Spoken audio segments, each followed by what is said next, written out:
Good evening, everyone. Eric Schmidt unveils a plan for the first private space telescope. Hey, maybe he'll find the aliens finally. A list of the launches and landing Ars Technica is most excited about this year. A private equity deal shows just how far old space, as we know it, has fallen. A list of the top EU launch companies to watch for this year. And will faster, better, cheaper morph into innovative, affordable, and expedited under Jared Isaacman? This and our special guest, the space elevator guy himself, Michael Laine. From the news desk at the Center for Space Commerce and Finance, my name is Thomas Andrew Olson, and this is Quantity.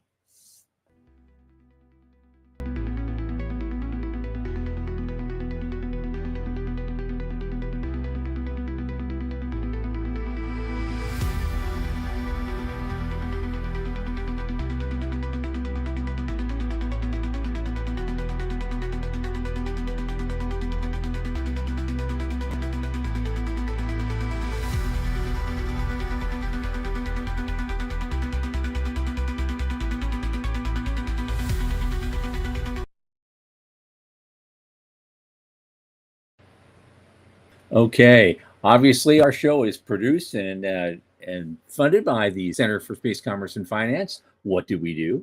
We champion and strengthen emerging space startups and space adjacent enterprises worldwide through advisory, access, and advocacy. Our pitch events and world-class boot camps for startups fortify them to be better investor ready.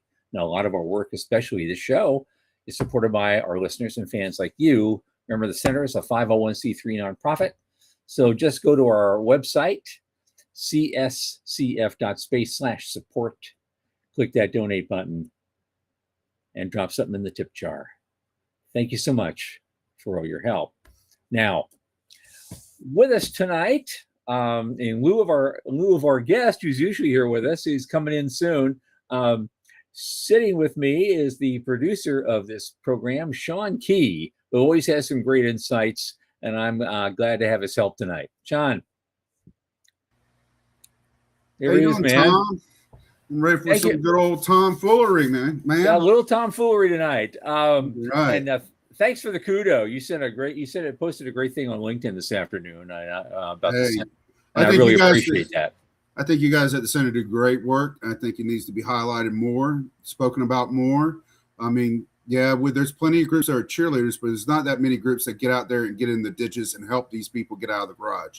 And that's what you guys do. And I think we need to shout it to the rafters. So.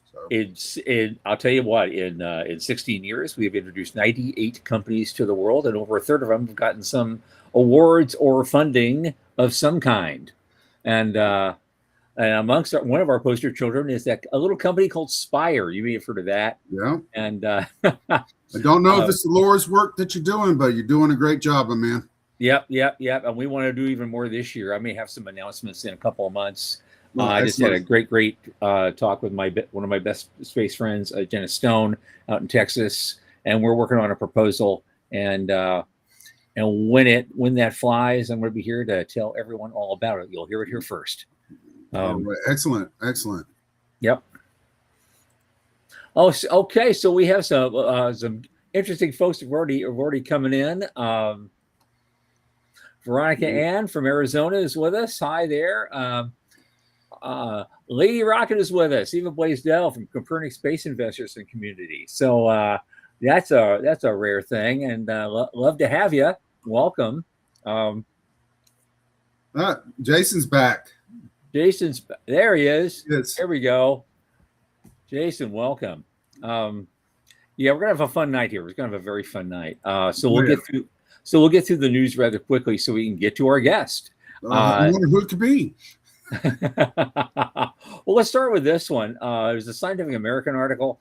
Eric Schmidt, who you know from Google and an Alphabet company. He is announcing a plan for something called Lazuli. It is going to be the first private space telescope, and they hope to get it launched by the end of the decade. The Lazuli Space Observatory, yes. And it's going to be up to the level of the Hubble or or the James Webb or any of the other ones that are up there. A 3-meter mirror. Right. There'll be so I imagine the hunt for extrasolar planets continues, obviously with stuff like that. And who knows what other secrets of the universe this will uncover. So I'm kind of excited about that, and I can't wait to see something happen there. Yeah, I mean, this might be back in the day when the barons had all their money, they would also invest in libraries and things that the society benefited from. Maybe this is the new age of that coming forward.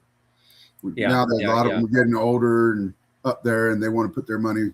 They want to do it. Yeah, I mean, these guys back in those days, those guys, they were all called robber barons, but a couple in particular gave practically all their money away at the end and endowed colleges and universities and libraries and monuments and all sorts of things to and just society enhance human civilization. And so maybe this is what these guys are doing. They're all getting older. They're not getting any younger. Yep. I could feel the hand of time slapping me around. So, what have I done? That's the reason why I've come to back in the space industry. You're two for the same reason. I want, the things we're doing, it's not so much me, being all about me. It's just like, I want a legacy too, whatever it is. Guys like us, they're not going to build statues of Mars. But we can go to our great reward knowing that, hey, we got a bunch of companies started. Yeah, that's my take. They did wonderful things. Yeah, I want to see the space industry be sustainable and not reliant so much on the government, and doing everything I can to help that. And that's exactly what it's about. Absolutely. Morty's here. Hey, Morty. Yep, space matters. It does. Yeah, Dr. David Lewison has a great quote about that. And it's basically, our prosperity is going to be through space. Yeah. Lady Rocket says, good comments. Our mega investors seek legacy and recognition by rockets as art sold to ultra wealthy. Yeah, absolutely. Yeah. There's a market for everything in the new space economy. And it's for everybody. Everybody's trying to grab, whatever niche they can find and do well.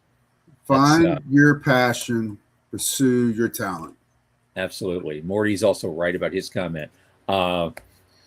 Give back forward, pay forward. In other words, you don't, need to be a superstar to change the world. In fact, most of the people who change the world generally aren't. Yeah, considered superstars in their time. So I'm fine with that. I am absolutely fine with that. Next up, okay, Ars Technica came up with a list of the launches and landings that they were most excited about for this year. A lot could happen, but he said, well, let's get real about what actually will. Artemis 2 is going to happen. They're absolutely certain. That's their prediction. So the chance of Artemis 2 actually happening this year is basically Apollo 8 on steroids. They're going to take the SLS and Orion capsule and go around the moon for a while. But humans have not done that since 1972. So this is good to see. And they say the odds are 90%. Now, another thing they want to see, of course, next up, and this is certainly something that we've been talking about for this year, which is a Starship refueling demo.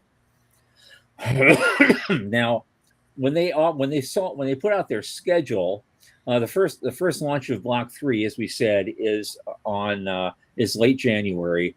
But then after that, the next 6 launches are going to be orbital launches, supposedly, hopefully. And during one or two of those 6 launches, they're going to start demoing, the refueling capability. So they want to get that done this year. But Ars Technica is saying the chance of a refueling demo happening in 2026 is only 50%. And I think they're saying that because cryogenic refueling at that scale has never been attempted in space before. Okay. But everybody goes broke betting against Elon Musk. So yes, they do. Yeah, so I think his odds are a little higher than that, just because of who he is and how he does things. Well, he might have been graded because of who he is. Yeah, yeah. And so obviously they want to do a catch of Starship, which would be basically it's 100% reusable now, because the last flights they've done has always been, we caught a couple of the boosters, but we just splashed the upper stage in the middle of the Indian Ocean. They want to bring it back and catch that too. So that would be the full Monty. And they say 70% chance of that. The next one, Blue Moon Mark 1, 70% chance of that. And they're just finishing up the assembly right now, and they're going to ship it to Houston for environmental testing. Then it's going to go back to the Cape to fly on top of the New Glenn. And they want to launch that on a New Glenn sometime this year. Now they say, now there's a tie for fifth, Rocket Lab's Neutron debut and Stokes Nova rocket.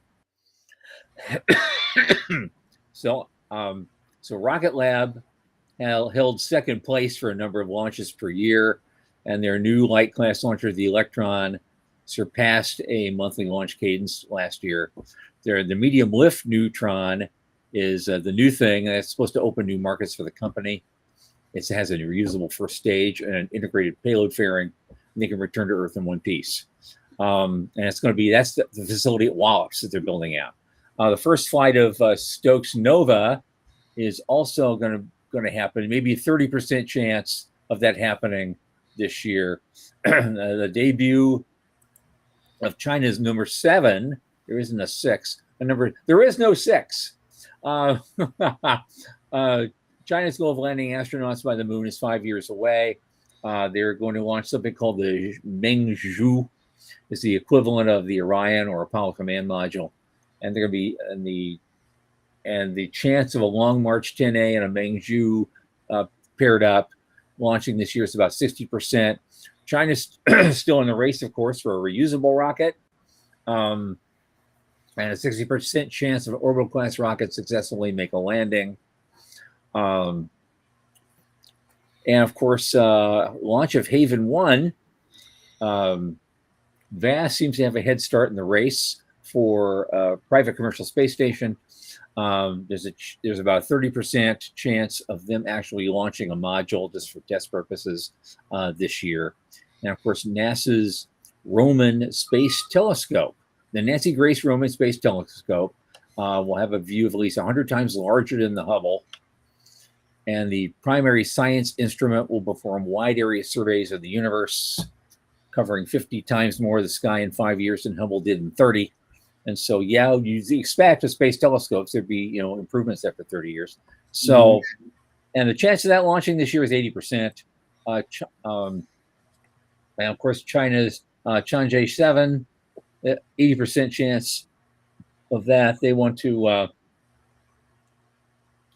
They're hoping to sit down at the moon's South Pole region and deploy a miniature flying probe to search for water ice in old traps. They want to land on the rim of Shackleton Crater.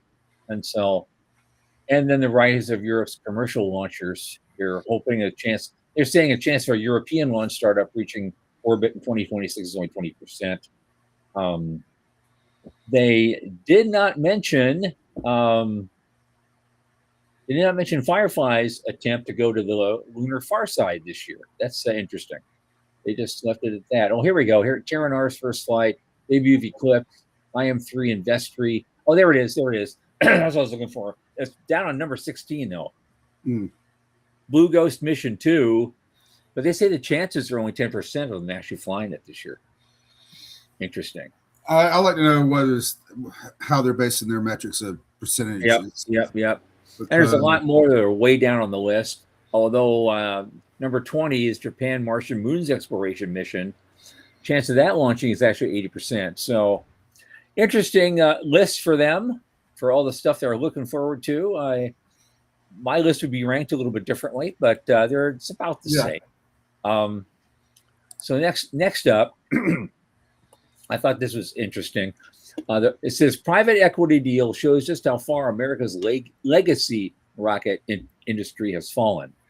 And they're talking about a deal that Rocketdyne made, I guess. And now, half a century ago, Rocketdyne manufactured almost all of the large liquid-fueled rocket engines in the United States, including the Saturn V and the shuttle, Atlas, Thor, and Delta.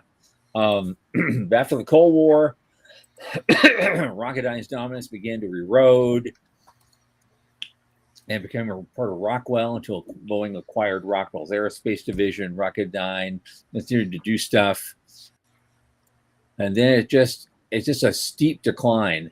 Boeing sold the Rocketdyne division to Pratt & Whitney in 2005. That was the year before SpaceX launched its first rocket, and a few years before NASA wound down the shuttle program. And so while they were going on a downward spiral, all their competitors pushed forward. So now everything's kind of reversed. Even their primary Rocketdyne's primary customer, and then the show program was United Launch Alliance. Now Aerojet purchased Rocketdyne to form Aerojet Rocketdyne. L3Harris just closed they acquired both Aerojet Rocketdyne in 2023, and now they have a space propulsion power systems business unit. But then, excuse me, L3Harris announced that now they're selling a 60% stake in that business to industrial partners. They want to do other things. So it's a birthplace of U.S. rocket propulsion. They only do liquid fuel rockets, including SLS, the work that they did there. But the whole point of the article is basically saying, the whole old space network is basically just breaking down, and and the torch is really being handed over to the new guys. Well, that's kind of the way industries go. I mean, and they go in evolutions. If you're too big or cumbersome, a lot of it has to do because you over leverage your debt. Then the new guys have a chance to come in. They have a new, fresh look. They have new, not heavy books, and they can be more nimble. Yep. Well, interesting you say that, because I worked in IT for 31 years, and I keep waiting for Microsoft to die, for many of the same reasons. And I think what it is that it's a petrified force at Microsoft. I'm sorry. Yeah. The thing is, Microsoft is going to die, but only when all the boomers and half the Gen X die off. Yeah. Because they're the only ones using Microsoft products anymore. I mean, the kids today, they're all on handhelds. Microsoft does not have an entry in that. No, and that's pretty much what's going to happen. A lot of think about some of the industry that will go. Look what happened with television. Whenever everything moved online. The only reason why television is relevant right now is because of the older generation. Yep. So once they die off, television is pretty much doomed. It's just going to be all online. Yep. Oh, who just said that? Where is she? Oh, yeah, Veronica said, well, as long as they have replacements before they halt operations of any project. Yeah. She would know. Yeah. having put a lot of science payloads onto space shuttles in her career, she would know about that problem. What do you mean I need this? Yeah. We just shut replacement. Yeah. What? You gotta be kidding me. Yep. All right. We got just a couple more minutes before we bring this mystery guest on. Yeah, the mystery guest. Right. Okay. Well, what else we got? And that is a slow news day today. There's some European launch companies to watch in 2025. I'm not going to go into great detail about them because you can post the link and they can go look this up. It's they're kind of interesting because there's stuff I haven't heard of. Well, I wanted them to get more than 6 launches. Yeah. I mean, Ariane Group, I've heard of that one. Yeah, duh. But Avio, I really don't know them very much. They have a Vega C rocket after being grounded after 2 years for equipment failure in 22. Izar Aerospace, I guess there's been many years of anticipation for that. And they're supposed to be the first Euro launch provider to conduct a launch of privately developed European rockets capable of reaching orbit. Hey, well, that'd be good for them to have. Bayern Chemie Moraba. I guess that's a hybrid. Moraba is from DLR, whom I know of, but they're doing some red kite booster with these other group. T-Minus Engineering, they're a new player based out of the Netherlands. Right. Space Forest is a new company built out of Poland. They've had a couple of failures of launches, but they keep going back to the drawing board. PLD Space, they finally appear to be close. They're close to an inaugural flight of their rocket, and they're going to be launching out of Guyana. Maya Space, Skyrora. Now, Skyrora is actually one of our poster kids. Skyrora won a New Space BPC in 2018 or 19. And so they're still at it. So good for them. A company called Latitude. They have a 2-stage Zephyr rocket. They were surprisingly short on hardware milestones in 2025, but hopefully this year will be the year. High Impulse is another one. And then there's some honorable mentions like Orbex, Rocket Factory, Augsburg, Hyperspace, and B2 Space. And so they are really working hard to develop an independent capacity, which is the point of this article. And again, the last thing I have, we can just put a link up for that really quick. Yep. This is an article in the Space Review about Jared Isaacman's term as NASA administrator and what he might hope to accomplish. But the gist of it is we've had this notion that goes back to the end of the 90s, the Dan Golden era of faster, better, cheaper. And that was always had become kind of a chimera. And we never quite reached its stated goals, even after all this time, to get things done in a good, a successful and quick fashion. And so they're hoping, they've come up with 3 new words to describe what I think Isaacman wants to do, which is innovative, affordable, and expedited. What do you think?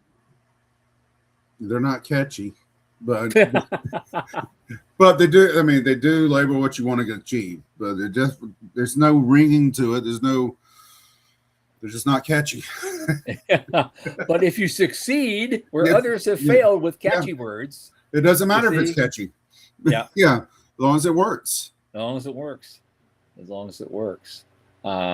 And that's all I got to say about that. Really, it's a great article. I don't want to go into it because we're at 8:23. Yeah, and we want to move on to the good shit. Yeah. So let's. The ninja gas. That's Jason Gold. The ninja gas. That's what we're bringing in. Yeah. My old co-host and good space friend for over 20 years, Michael Laine, President and CEO of LiftPort, has some major announcements he wants to make, and we're going to talk about all things space elevator. He says he's going to try to convince me to join the cult. And so, Kool-Aid ready, buddy. Well, we'll see. We'll just see about that. Michael, come on in, man. Hey, how you doing, man? How's things? Okay. It's a little strange being on this side of the microphone, so to speak, right? Yeah, well, there's a whole lot. Even though we've been on here a long time, we've talked about crap tons of stuff. We've done this is like our 68th show or something now. Yeah, right. Yeah. And they're all on the website now, all on the center's website now. We have a whole podcast section, and they're all there in order. And it looks great. And you can actually watch them from there too. You can just click on it and go. So Amruta, I need to web apologize developer. to Michael real quick. Is that I'm sorry I demoted you to being the CEO of LiftPort, not the president of LiftPort. It's fine. It's funny. I actually have I've reserved the CEO role and the COO role for somebody smarter and more experienced than me. I've always taken the president and chief strategic officer roles, waiting for the right person to join at the very top of the very top. Chief cook and bottle washer. Yeah. Yep. Yeah, we've never really talked about my project on this show. Like, I'll put it into little snippets here and there, and Right. when Morty is on, I'll do a little bit of compare contrast between the Earth elevator and the Lunar elevator. But I tend to kind of stay in the background because that's not my role. So it's that's funny. Hey, by the way, Jason, you gave us a heck of a shout out at the end of our season last year at the wrap up, and that was just really cool. So it was really nice to see that. We actually captured it as a screen capture because I'm like, that's a quote worth having. So thanks, appreciate your ongoing support, for real. And so let's do what we do traditionally, Michael. I want you to start with your origin story. I know you have a hell of a one because I lived through a lot of it myself. So I'll be interesting to hear this. I mean, your spin, your rendition of what history really was. Listen, before we get to where we are today. Yeah. Michael has been doing this back when Jesus was a corporal. Oh, for sure. All right, so I'm gonna try and do 25 years in 3 minutes. So I'm leaving a bunch of stuff out. Before I got into space, I was in the Marine Corps, which is why Sean mentions a corporal. I was a corporal. I got into investment management at a very early age. Unexpectedly, one of my captains actually taught me investment management, which was a pretty wild jump for me as a jarhead. Did investment management for several years, went out to Boston University for a while, got caught up in the earliest days of the internet. I remember you, Veronica. Thanks for that comment. I love it. I got caught up in the early days of the internet and started an internet company back when they actually called them internet companies. So that was a long time ago, 1995 till 2001.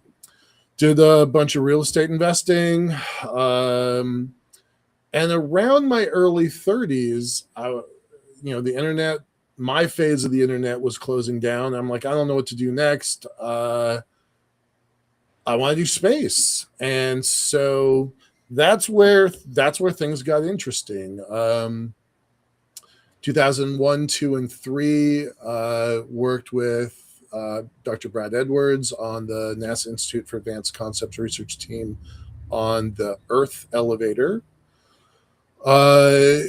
We had a pretty vocal disagreement, and so we stopped working together. And that's when I created LiftPort. So 2001, 2, and 3, the first version of LiftPort. There we had a pretty good sized team. At one point, we were up to 14 people. We initially worked on carbon nanotube technology, nanotech. That was a giant rabbit hole, and we poured a lot of money down that hole and got nowhere out of it. But then we switched gears to focus on the mechanical processes of climbing. So we built high altitude balloons tethered to the ground with robots climbing back and forth. And we did some pretty cool stuff there. We got as high as a mile. We had endurance tests that were 60 days.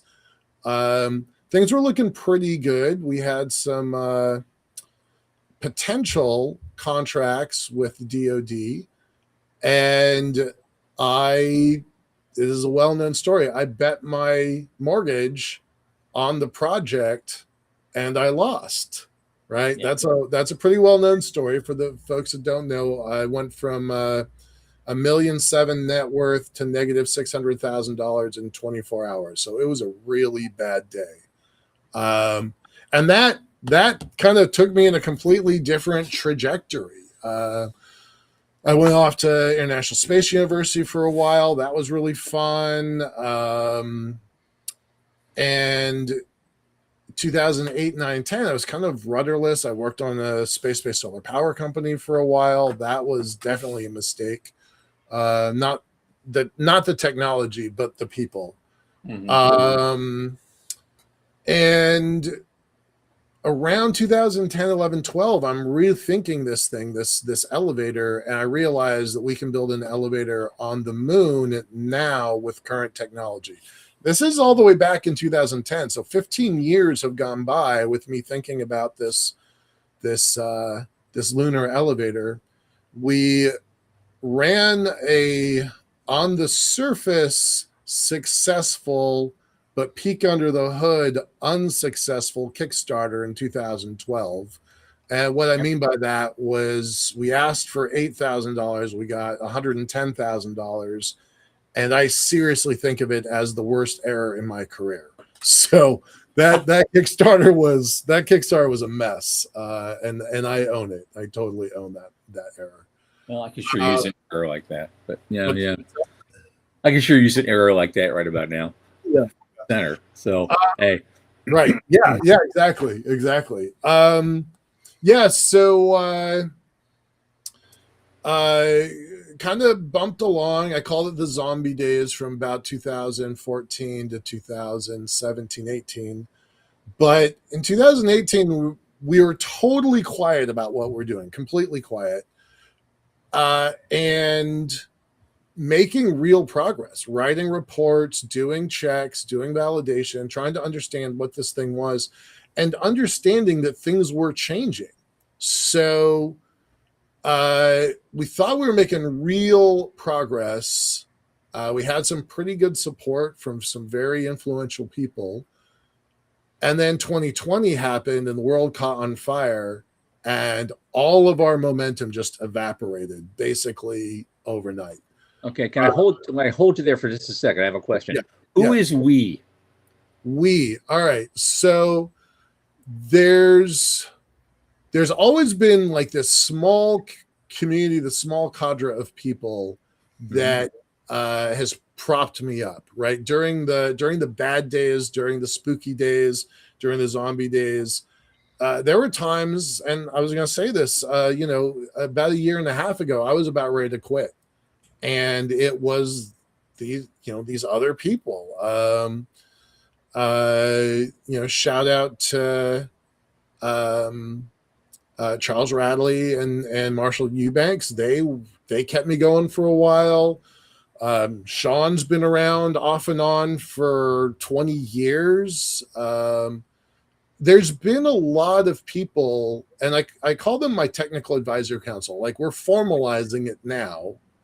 But there's seriously hundreds of people that have tried supporting this project over all of its incarnations. Sometimes we're 2 or 3 people trying to keep the lights on. We're at 4 now. Sometimes it's 8 or 10 people. We've never gotten past that 14 where we were back in the first version of LiftPort, and it's almost always been unfunded or certainly underfunded. So most of the folks are volunteers. There's been a select few that have gotten paychecks, but they're few and far between. Yeah, so that's us. And so all of that was going through. Up until 2020, we went back into kind of a zombie state. Leah was super helpful during kind of 2022, 3, 4. I have had lots of interns. God knows, I've had more than 50 interns. So those folks have really propped this project up. They've kept this thing alive when they wanted to die. So, hats off to a lot of people along the way. A lot of people. Yeah. I remember when the Renaissance kind of started because you got a hold of me in into 2020, early 21. Yeah. When you got together for the Foundation for the Future. Yeah. And you were starting to do video projects and stuff. Yeah. And that's when I got together with them, and we ended up. And that's how we all pulled out of it. The center was seeing a dark moment at that same time, exactly. Right. Yeah. Because of all sorts of foul things that happened. and we had to dig out from under. And he came in, look, I found these guys, they want to do virtual business plan competitions and willing to pay. Yeah. And so we contracted to do 3 of those. And by winter of 22, we gotten all 3 of them done. Yeah. And then things are starting to move back to live shows again. And so in 22, we went from that winter, online thing back to a real one for real money at IAC in Paris. Yeah. At the end of 22. That was a great time. And that's what put us back on the comeback trail. So our paths were really entwined. Yeah. Well, we just lost them. They'll be back in a minute, folks. Well, what you have to say was our paths have been entwined for years. Yeah. So what was it? What specifically? What was there a specific moment when you decided, hey, I need to get back in? Was there something that specifically happened, or was there just a general feeling? You know what? I got to really do this. Yeah, I mean, cards on the table here. I'm 58. Last year was the year before, 2024 was a really hard year for me, and I sincerely thought I was going to quit, and because I couldn't push this rock uphill anymore. I just didn't have it in me. I briefly mentioned the financial costs, but then also the psychological, the emotional, the family. I couldn't go any further. And what I decided to do, this is at the kind of summer into fall of 2024, what I decided to do was just get a bunch of folks together, the we that I just described a second ago, get a bunch of folks together and host a workshop, come up with a new clean sheet design for the elevator, and just release it to the world and be done. Like that's my exit bow, right? That's what I was going to do. Okay. So let's get there. Let's get to that fast forward now to the end of 2025. You got announcements to make. I know there's stuff you want to talk about, dude. Let's get to it. Well, that's the thing, right? Everybody that I talked to 8 people directly, and they all said, don't quit. It's time to build this thing. And so that's what I did over all of 2025, was starting to build a clean sheet redesign of the Lunar elevator, because our old version was 2010. Our baseline, our base architecture was a 15-year-old document. It was wrong. Like every paragraph, every sentence was wrong at some level. That's still a holdover from the 20th century, that stuff. Yeah. And so what's different, right? So, launch costs have come down ridiculously. Like they're a completely different level now. The digital tools that are available now are completely different. We can do so much more than we ever have before on way less money. So that's really important. There's a moon focus of the world. The whole world is aiming back to the moon. And the commercial capabilities, right? The stuff that you and I have been dreaming about for years. There's 7 or 10 space tug companies. There's 6 or 10 space station companies. There's 7 to 12 ISAM, in-space assembly and manufacture and downmass companies. So stuff that we were going to have to build originally is now commercially available. So our original price tag 15 years ago was $800 million. And you would think that with inflation, it would go up and up and up back to a billion. But in fact, because of all these things, our prices dropped and dropped and dropped. Instead of 800 million, it's probably in the 350 million range. So the announcement is really not so much one thing. It's a lot of little things that add up to we're a viable company and trying to build now, which all this time since 2007, we haven't been in that position. We haven't been able to do anything. But now it's time. It's different now. Well, it reminds me of the words of Robert Heinlein. He used to say that, you looked at things from a historical perspective, of course, and he would say that we couldn't go railroading until we were ready to go railroading.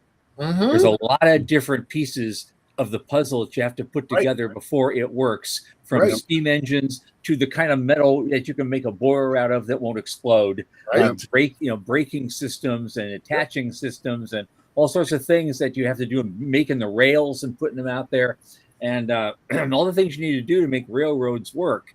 And if you don't have any one of those, you don't have a railroad. You got nothing. You got nothing. And you're kind of doing the same thing. You find the pieces are coming into place. They are. I think so basically your announcement is you're launching this new project and you're pushing to get it going. So what's the first milestone? Well, but it's also with the word 1,000 in it. But go ahead, you tell me. Yeah, that's what I was about to say. It's we're restarting the project, but with our kind of traditional audacity. It's not a doomsday clock. We not a doomsday clock, but a countdown clock. We're building out our new website, and we're putting a countdown clock on this thing, starting from today, 1,000 days from now, we're going to have a functional lunar elevator in 1,000 days. And that seems crazy. I pushed back on it on my own team. I'm like, I pushed back on it. I'm like, this had, check your math. Is this real? And yeah, it takes a lot of money, and the money has to come in on time.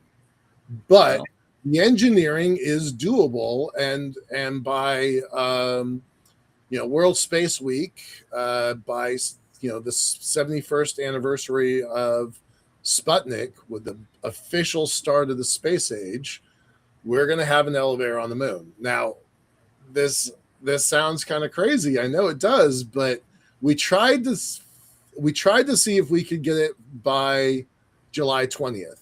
So it would be the anniversary of landing on the moon. We really, really tried to see if we could get our math to work there. Turns out it's too tight. The timeline's just a little too tight to get us in by July. But by October, we definitely can. And we're going to try for July. We are. We're going to try for a July 20th, 2028 deadline. Okay. But yeah, 1,000 days starting now gets us right to October 4th, 2028. So it's throwing down the gauntlet. It's exciting. It certainly has a way of focusing the mind. Right. Exactly. Exactly. That or your own execution. This has a way of focusing the mind. Right. Considerably. It gives you clarity. Yeah. Gives you clarity about what the end picture is supposed to look like and when it's supposed to be there. Right. Right. Okay. Of course, what I'm going to say. You've got my say next. The next big question is: show me the money. Show me the not money. Just raising the funds, but how does it generate revenue? What's the business model? So there's a couple pieces to that. Marty, the countdown's begun. Yes. Veronica, send me your stuff. I know I'm connected with you on LinkedIn, but send me a message and I'll talk to you about that. We are putting a team together.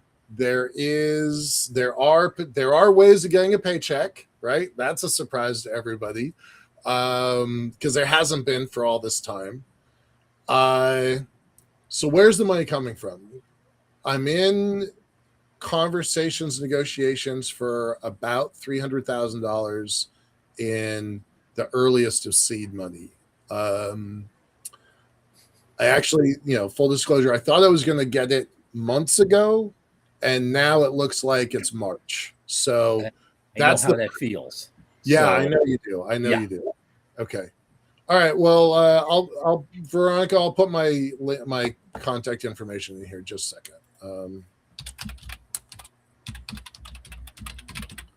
I've had this address for 20 years now. There you go. Spam. So, what's that? Spam. I get a lot of spam. I really, really do. So we have we've got some venture funds. One's an angel and one's a VC. We have $1 million commitment. $1 million commitment, but they won't be the first million. They will be our so our first level, phase one is $5 million. They will be, once we've raised the first 4, they will be the 5th. They will close it out. So we have, I know how that goes. Yeah. So we've got a commitment for that. So you just need 70 more deals like that, and you're done. Yeah, right. Exactly, right. It's that easy, apparently. We have 2 paths that we're going. There's a government-focused path, and there's a private investor path, both of which are viable. The government one is pretty interesting. It's obviously politically motivated. Sure. I made a joke today. Everybody who knows me knows my blue-sided politics, but I made a joke today that I would call it the golden elevator if that's what it took to get funded. Yeah. So, Okay. Well, I was just going to say. Offer for a cheap price to put AI data centers on the moon. Sure. Yep. Yeah. Absolutely going to do There's that. $1.5 trillion going into that. You ought to be able to tap into some of that shit. Yeah. There you go. We'll get it. Right.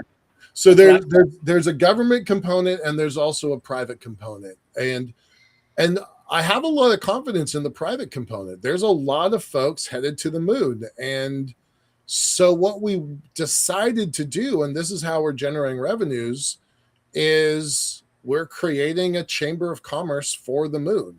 So banding together those privately funded companies that are all aiming to orbit the orbital economy and to the lunar economy. And by putting that together, putting these, credentialed, well-respected organizations in the same room together, in the same digital room together, sharing data, that surprisingly is going to generate capital for us, revenues for us. Okay, if that works. I just have an interesting question though, because Sure, we just had Hoyt Davidson on the show. Yep. And his buddy who were talking about a similar type of thing, and so it seemed to me you could save some time by working with them. Is that not practical? No, it is. It definitely is, and I've sent some messages to them. Fortunately, we're doing things that are compatible but different. So we actually are going to help each other. I've signed my letter of intent with them. So no, they're definitely allies. I think that they're allies. Yeah. They have more of a port authority model than just a chamber of commerce. Yeah.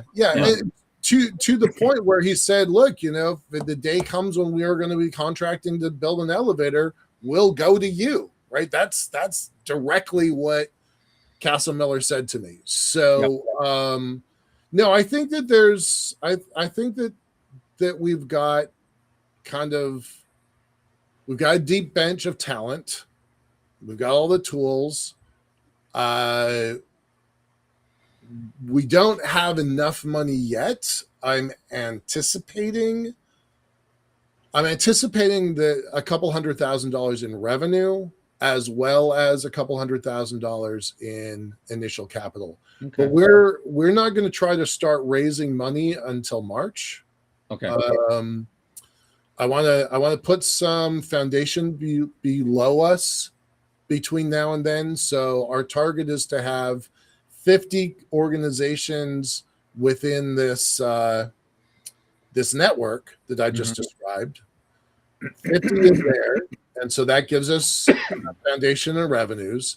And then also formalizing the relationship with our technical advisory council, like putting contracts in place and getting those folks on board. And with those 2 things and one more I haven't described, with those 2 things and one more, we should be in a really good spot to start raising capital. And we'll initially start raising for $5 million. Okay. So you say you got some revenue coming in. Where's that coming from? What's the revenue model in general for the whole thing? It's for the elevator itself, it's a variety of things. Okay. In the immediate side with the Chamber of Commerce, it's really just a subscription model. But what we're looking at in the future is we've identified 4 major client types: academic, civil, defense, and commercial, and 7 nodes along the length of the elevator. You've got the anchor station and the space station on the moon. That's 2. The elevator and the ribbon is 3 and 4.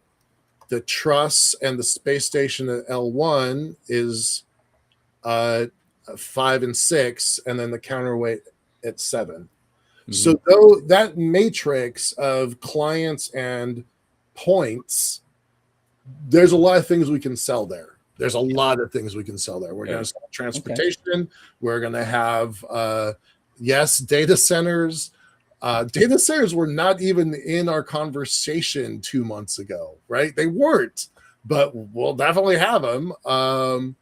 Veronica, probably data centers are both in all 3 locations: at the base of the moon, at Science Midday, at L1, and a limited amount at the counterweight. Those are all 3 good places for. And then, we're going to have product that climbs back and forth, up and down. What's crazy is on our math, we're looking at 7 trips a month, 2 tons per trip, 12 times a month, almost 170 tons. I don't know that there's enough cargo for the moon. 170 tons? I don't think currently that anybody is considering that much tonnage to the lunar surface right now. Well, I guess they better start thinking about it. Right. Like older people having a personal life. You better start thinking about it. You better start. If you're young and you haven't thought about that, well, you better start thinking about it. I don't think that people have figured out that the L1 point is the key to the solar system, right? The elevator, the more we looked at this thing, the more the elevator was interesting, but it kind of started to fade into the background. Mm-hmm. And the thing that was really interesting was that Lagrange point station. Right. What we now refer to as LiftPort Station, the Lagrange point station, may actually be the key to the whole solar system. Mm-hmm. I mentioned so, but more than Gateway. Way more than Gateway. Good luck, EU. See ya. Well, here's the thing. Actually, this is just I like the economics of it, but the practical reality. So you're at L1, I guess. How long is this thing? And how long will it take to move tonnage from the one point to the other? Yeah. So the part that matters is it's about 50,000 kilometers from L point down to the lunar surface, down to Science Midday. We're not going down to the poles. That's kind of like level number 2 or 3 down the road. We're not doing that right away. We can, but we're not doing it first. So you're just going back and forth from Science Midday at the equator out to the Lagrange, and that's about 50,000 kilometers. And depending on how fast you go, just give yourself a week. Give yourself a week to make that transit. So it's a slow process. You're going to be traveling in a space-styled Winnebago, climbing up and down on the ribbon. The string itself is way longer than that. It has to be far enough into Earth's gravity well so that it stays stable. And so it's a question mark of, how big is your countermass? So here's the Earth. How big is your countermass? And how long is the string? Those are ratios. So we tend to think in terms of 250,000 kilometers or so. So 2/3 the distance from the Earth to the moon. Okay. But it's long, but it's very doable. The math is solid. The materials are there. That's a point to make, to really hammer home. The materials are there. We don't have to invent anything. We don't have to create anything. They're all industrial level materials. We have a supplier in mind. We have we're not quite through the down select process, but we're honing in on a supplier. We're a large order, but we're only about 10% of their annual production. So they definitely have capacity for us. Well, here's the thing. It just occurred to me. If you want to get something out of the Golden Dome people, Yeah. you know, versus sending a guy like me over there, because I'm a red guy and I know how to talk to them. I have friends for that a are small red, nominal fee, right? I'd be Yeah, happy to do that for you and take the Sure, lead happy on that. to. But the Yeah. second, because it's an easy sell, Yeah, I'll get Autry to help me. It'll be easy, right. which is this is the way to beat China Exactly. forever. I've been saying that. Forever. I've Once been it's off saying and that. running, everybody in the world will be looking at China going, "Oh, you still use rockets?" You still use rockets? In fact, we actually have a document that is titled a China blocking strategy. Absolutely. Yeah. Yep. That's Good. So we're happy to have you as our liaison. Autry has known about this for 10 years. He wrote a book on it.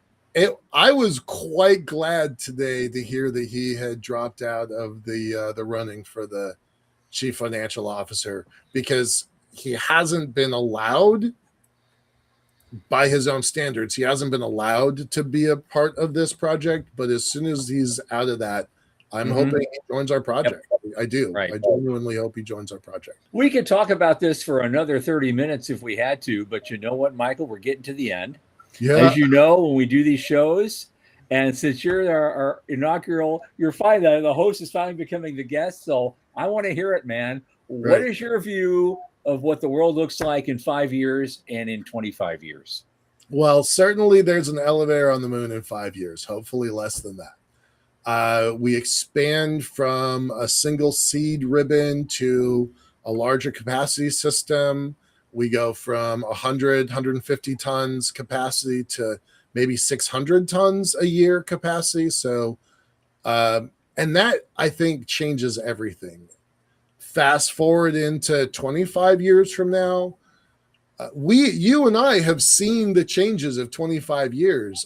It is hard to predict what 25 years will look like, but I am sure it will have a vast, thriving lunar economy, anchored by the elevator, anchored by that transshipment hub at L1, moving back and forth to Mars, we'll have a cycler at Mars. So I think SpaceX needs our elevator to fulfill their Martian missions. Absolutely.